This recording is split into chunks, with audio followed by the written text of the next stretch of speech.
안녕하세요. 삼국지에 등장하는 제갈공명에게는 못생긴 아내가 있었습니다. 제갈공명이 신부감을 찾고 있을 때 황승호는 나에게 추한 딸이 하나 있어. 노란 머리에 피부색은 검으나 재능은 당신과 배필이 될 만하오 라고 권했습니다. 이에 제갈량이 승낙하자 황승호는 딸을 마차에 태워 데려다 주었지요. 당시 사람들은 이를 웃음거리로 삼았고 공명의 아내 고르는 일을 흉내내지 마라 라는 말까지 돌았다고 합니다. 제갈공명이 결혼을 하고 첫날 밤 신방에 들어갔는데 황씨 부인이 너무 못생겨서 차마 그 자리에 있지 못하고 방을 나가려고 했습니다. 그러자 신부 황씨가 제갈공명의 옷깃을 잡아 끄는 바람에 옷이 틀어져 버렸습니다. 황씨 부인은 제갈공명의 옷을 받아 기워주겠다고 했는데 그런데 바느질을 한답시고 돗바늘로 듬성듬성 꼬매는 것이었습니다. 제갈공명은 그런 부인의 모습을 보고 더 미운 마음이 들어 바느질한 옷을 받자마자 신방을 나가버렸습니다. 제갈공명은 그 집을 벗어나라고 아무리 헤매도 계속 집 마당 안에서만 맴돌 뿐이었습니다. 결국 새벽녘이 되어서 마당에 나온 장인 때문에 다시 신방으로 들어갔는데 날이 밝아 다시 옷을 보았더니 듬성듬성 기운 줄 알았던 옷이 틀로 박아놓은 것처럼 아주 고왔습니다. 제갈공명의 부인은 알고 보니 바느질에만 솜씨가 있는 것이 아니라 모르는 것이 없었습니다. 제갈공명은 그런 부인의 도움으로 더더욱 걸출해질 수 있었습니다. 제갈공명의 아내 황씨는 재능이 뛰어나고 됨됨이가 훌륭해 남편이 승상의 자리에 오르는데 큰 뒷받침이 되었습니다.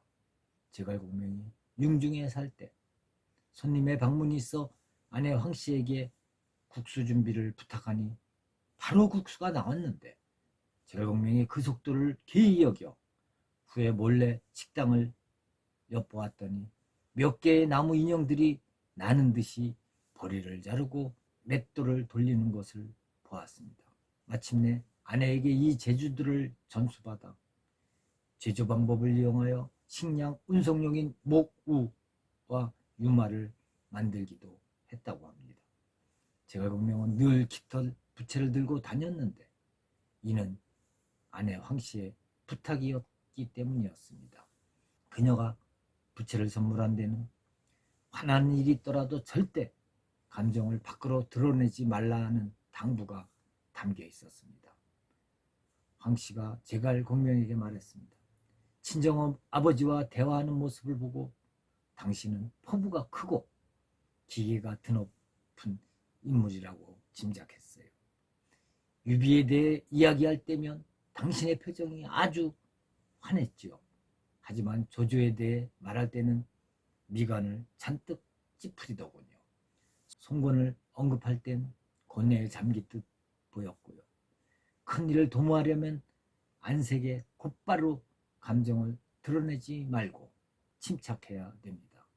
이 부채로 얼굴을 가리세요. 제갈공명은 집을 떠나 있는 동안 늘 하구선 부채를 손에서 놓지 않았습니다. 부채질을 하면 머리가 맑아지는 기분이 들었다고 합니다. 아내 황씨가 말한 얼굴을 가리라라는 말은 침착하라는 의미였습니다. 그녀는 마음이 고요해야 태연함과 이성을 유지할 수 있다는 것을 잘 알고 있었던 것이었습니다. 우리네 삶을 잠시 한번 뒤돌아봅시다. 욱하는 성질에 순간을 참지 못해 일어나는 수많은 사건 사고들, 그리고 때늦은 통렬한 후회들. 따라서 앞으로의 삶은 제갈량의 부인 황씨의 지혜를 거울 삼아 나 자신의 얼굴을 고사의 거울에 비춰보는 여유를 갖는 것은 어떨까요? 감사합니다.